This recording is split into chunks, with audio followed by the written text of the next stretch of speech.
The first dimension is pretty simple. A dot, a point, a singular state of being that holds no relativity. Nothing exists in relation to the first dimension. As soon as you start relating points to one another, we have entered into the second dimension. The second dimension, in a sense, is the dimension we have full understanding of. We encounter it everywhere we go. We often express ourselves in the second dimension through art or geometry. The second dimension is the shadow of everything in the third dimension. It holds relativity between the points in the first dimension and is easiest to symbolize as a line, length, and width. The third dimension is where our senses reside. We live in the 3D. We encounter depth, height. The second dimension is like living on paper. You would have no concept of anything above the page. If you were in a page in a book, the pages beneath and above you would seemingly be non-existent. This is important to consider when we start assuming the higher dimensions. The fourth dimension goes beyond our senses and our natural mind of reasoning and logic. It is not present, for the new depth presented in the fourth dimension is time. The third dimension is always bounded by a linear understanding of time. The third dimension is always present and holds no future or past, but the fourth dimension does. It would be a non-linear interpretation of time, where past and future don't exist outside of present. Interestingly enough, we too have this ability, but it is outside of the natural mind. It can be perceived with our creative mind, our imagination. We're looking inwards to our thoughts. We can envision scenes of the past or dreams of the future. Remember that the 2D is a shadow, a cross-section of the third dimension, much as the first dimension is a cross-section of the second.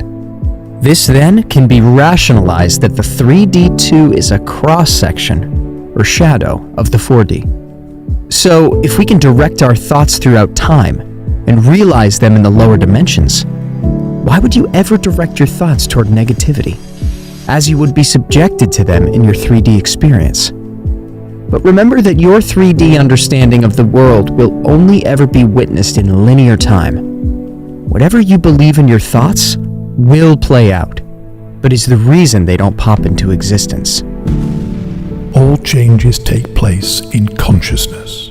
The future, although prepared in every detail in advance, has several outcomes. At every moment of our lives, we have before us the choice of which of several futures we will choose.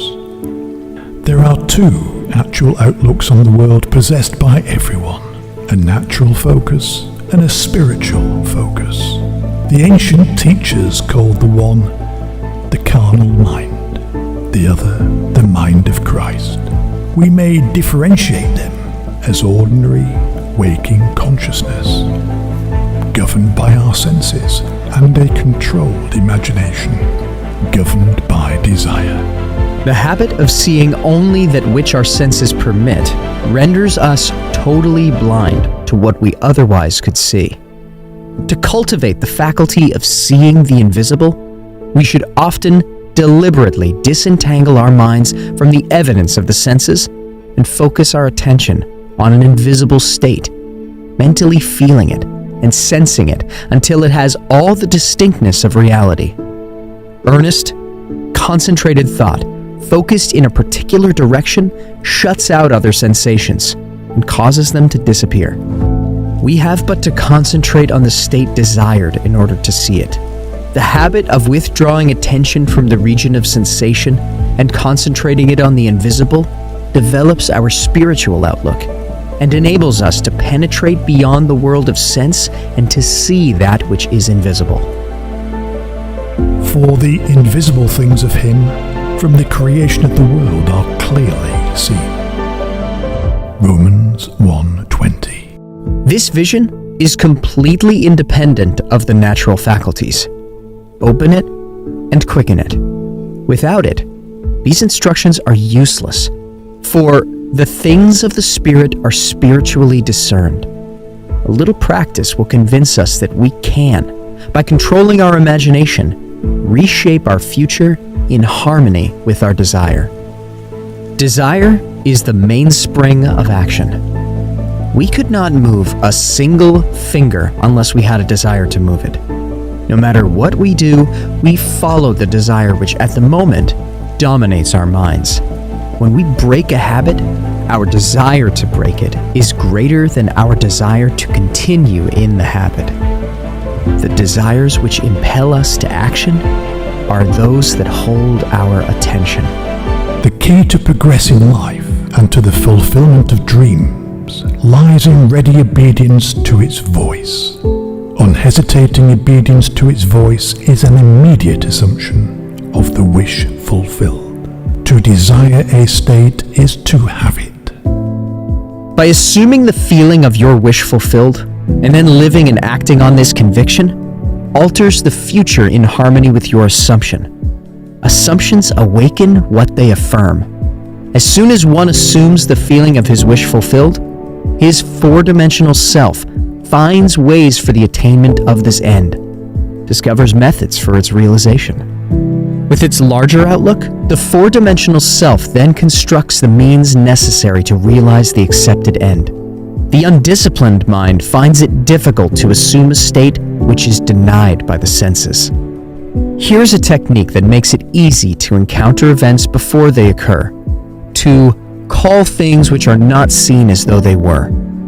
People have a habit of slighting the importance of simple things, but this simple formula for changing the future was discovered after years of searching and experimenting.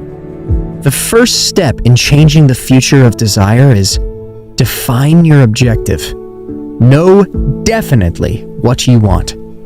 Secondly, construct an event which you believe you would encounter following the fulfillment of your desire, an event which implies fulfillment of your desire, something that will have the action of self-predominant. Thirdly, immobilize the physical body and induce a condition akin to sleep. Lie on a bed or relax in a chair and imagine that you are sleepy. Then, with eyelids closed and your attention focused on the action you intend to experience in imagination, mentally feel yourself right into the proposed action, imagining all the while that you are actually performing the action, here and now. You must always participate in the imaginary action, not merely stand back and look on, but you must feel that you are actually performing the action, so that the imaginary sensation is real to you. It is important always to remember that the proposed action must be one which follows the fulfillment of your desire. And also, you must feel yourself into the action until it has all the vividness and distinctness of reality. Experience has taught me to restrict the imaginary action, to condense the idea which is to be the object of our meditation into a single act, and to reenact it over and over again until it has the feeling of reality. A most effective way to embody a desire is to assume the feeling of the wish fulfilled, and then, in a relaxed and sleepy state, repeat over and over again, like a lullaby, any short phrase which implies fulfillment of our desire, such as, "Thank you," as though we addressed a higher power for having done it for us. If, however, we seek a conscious projection into a dimensionally larger world, then we must keep the action going right up until sleep ensues. Experience in imagination, with all the distinctiveness of reality, what would be experienced in the flesh were you to achieve your goal. And you shall, in time, meet it in the flesh as you met it in your imagination. Feed the mind with premises, that is, assertions presumed to be true, because assumptions, though unreal to the senses, if persisted in until they have the feeling of reality, will harden into facts. To an assumption, all means which promote its realization are good. It influences the behavior of all by inspiring in all the movements, the actions, and the words